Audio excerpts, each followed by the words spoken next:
Okay, welcome back, everybody, to another episode of your favorite podcast, Branding Bros, brought to you by Big Red Jelly. Today, it's just Josh and I, no special guest, but we have a very important topic and probably very applicable for a lot of our listeners and viewers out there. You want to give us the intro to that? Yes, home services, y'all. So, why we chose this topic, working with a lot of home services companies right now.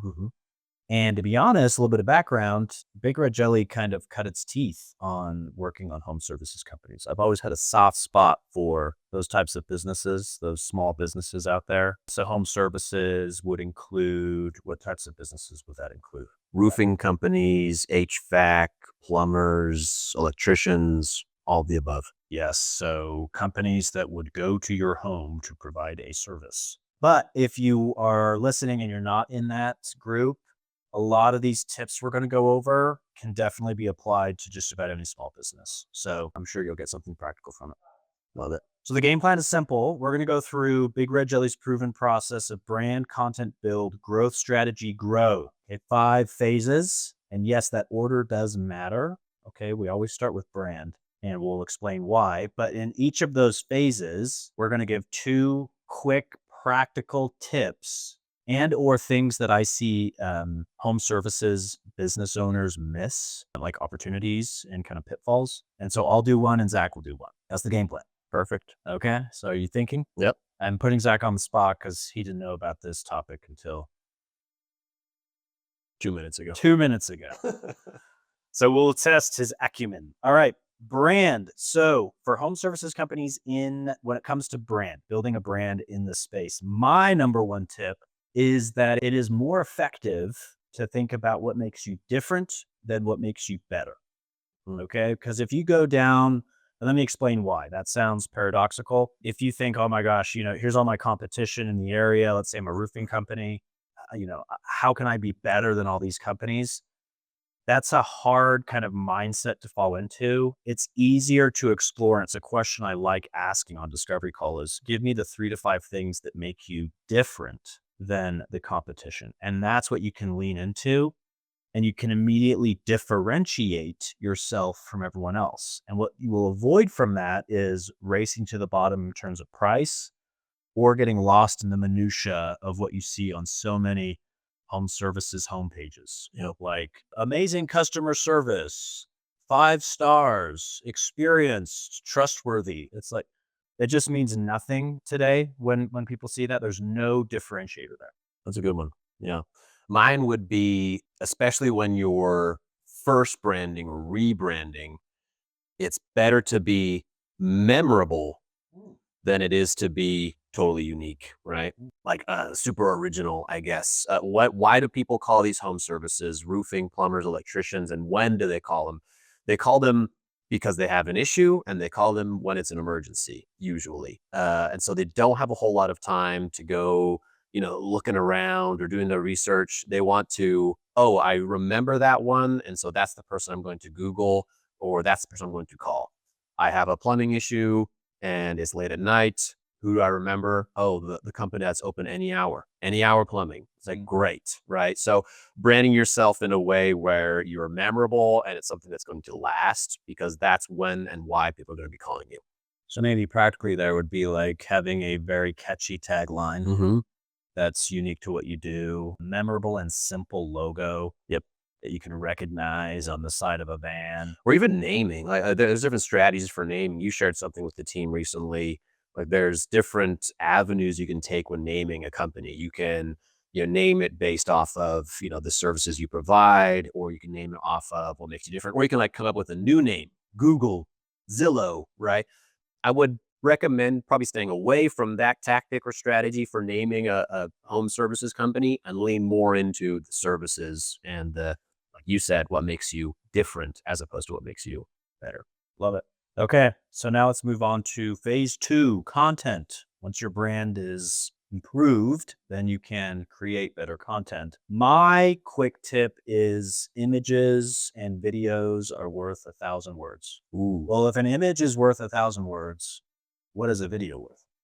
At least 24,000 per second. Wow. So, there's a big push for SEO and local SEO, and I understand that. But man, do I see some home services websites that just have so much text Mm, and some pretty subpar photos and videos, not to mention like before and after photos, yep. right? Like train your team to take, if there was a plumbing issue, flooded bathroom and basement, snap a quick photo of the before and after and show that on the website because you're really going to tap into the emotional benefit of what you do.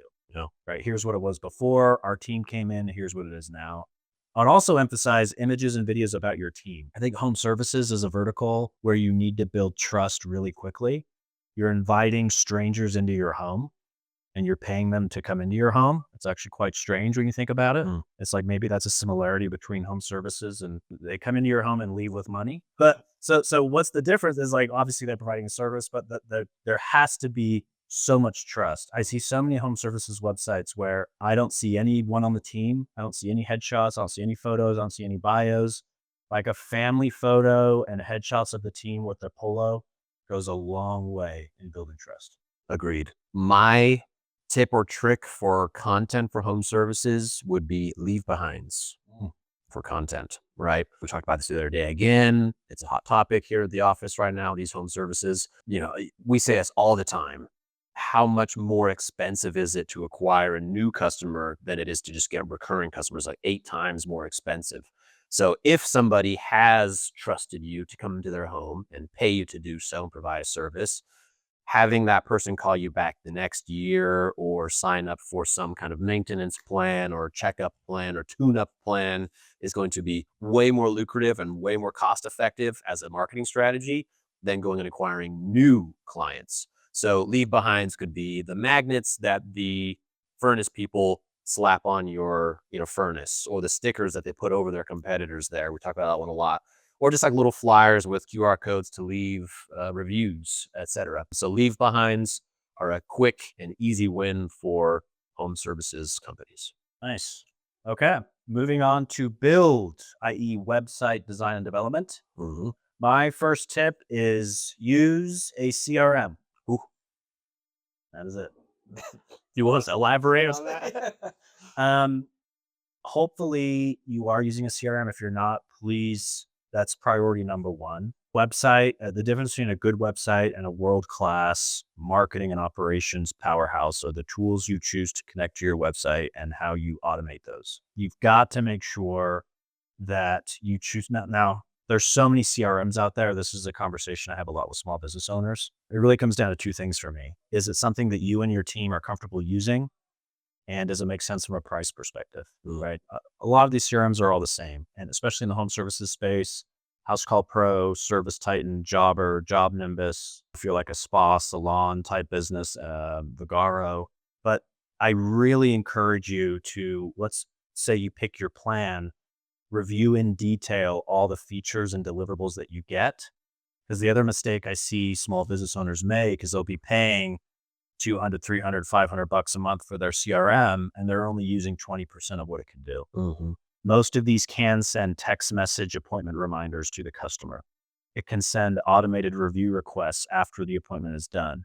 It can send automated emails. It can do invoicing. It can track your dispatch or your technicians.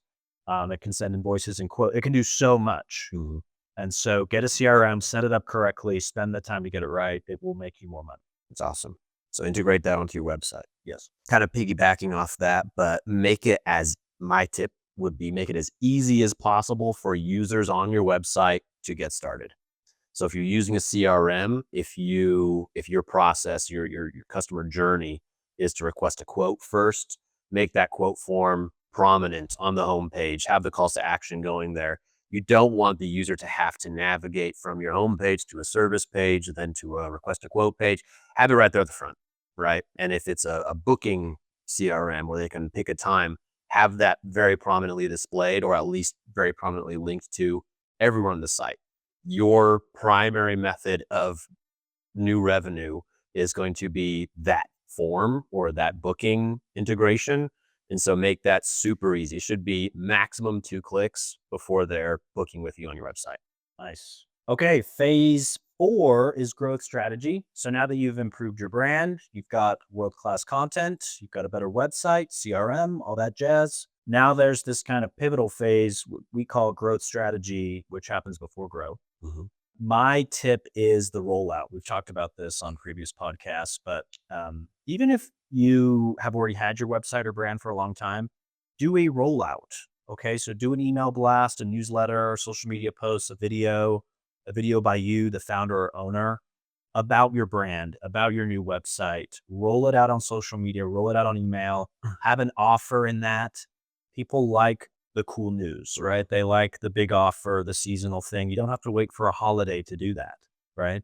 In fact, better yet, do it not during a holiday when everyone else is doing promos and offers. So roll out your brand and your website to your audience. That's good. My growth strategy tip would be to do some sort of blitz to get the momentum going. No man is an island. And so if you're a new company, a new brand, or maybe you've been around for a while, but your digital footprint is pretty new, maybe Google My Business or Google Business Page, what it's called now, or Facebook. Ask your family and friends for reviews on there, right? They've worked with you. They likely know that you're very skilled in your craft. Say, hey, I would love it if, mom, dad, brother, sister, siblings, whatever. Can you guys just go leave me a couple reviews? The difference between having 2 reviews on your Google business profile and having 10 is huge, right? That goes back to the trust that Josh is talking about, going on there saying, okay, yeah, this isn't just some guy running a business out of his garage. It's actually a business with people who say that he does good work.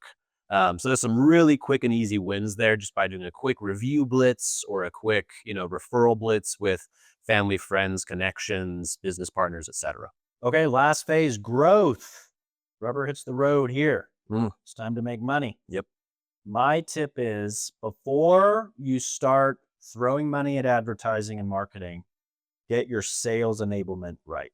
Ooh. So again, coming back to the CRM, I think the first part of this is you should have a sales pipeline in your CRM. You should know what your website conversion rates are. You should know what your sales pipeline conversion rates are. You should set up an automated confirmation email when someone submits a quote request or, request for a proposal or a free consultation, what have you. You should set up those automations. You should set up your automated review requests.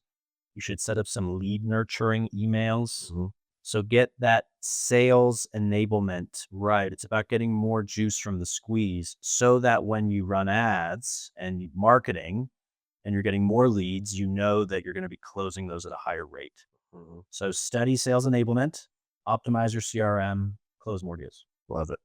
Mine would be to set up a structure or a schedule to continually add to your digital marketing efforts. I know you did this for a long time, especially when we were young. Come in every Tuesday morning or Friday morning and add a couple pages to the website, add a couple blogs, add to that email nurture campaign, or upload some before and after photos. Ask your clients from last week for reviews.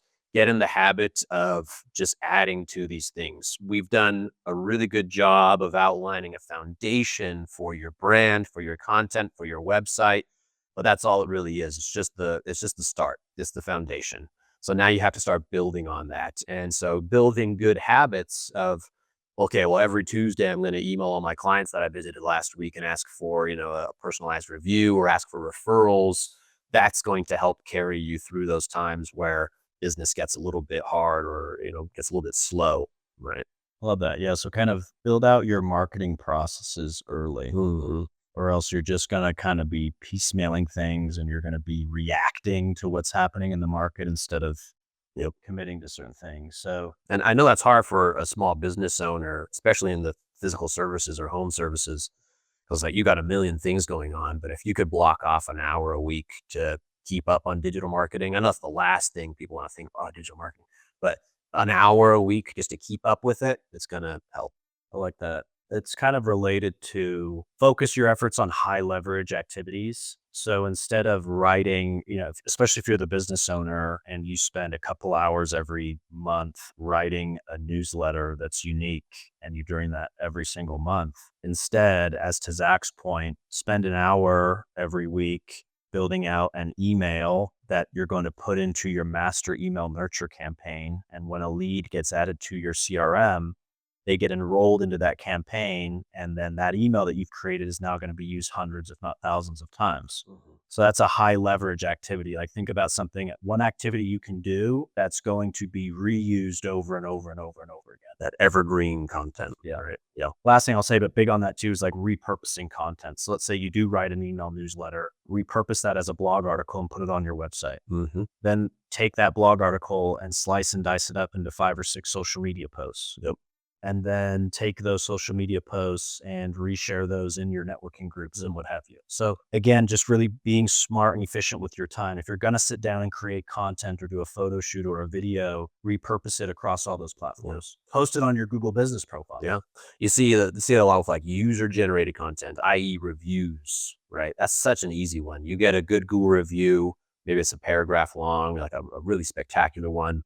Repurpose that as a social post, repurpose that as a portfolio piece, add your befores and afters of that for a cool blog post, add that into your email drip campaigns. Oh, like there's so many things you can do for sure. So sure. So good luck out there, home services business owners. We believe in you. We need you. We all need a good plumber. And that's what we love working with these businesses. So practical. There really is a recipe to differentiate and succeed. So hopefully there was something valuable for you here. Thank you.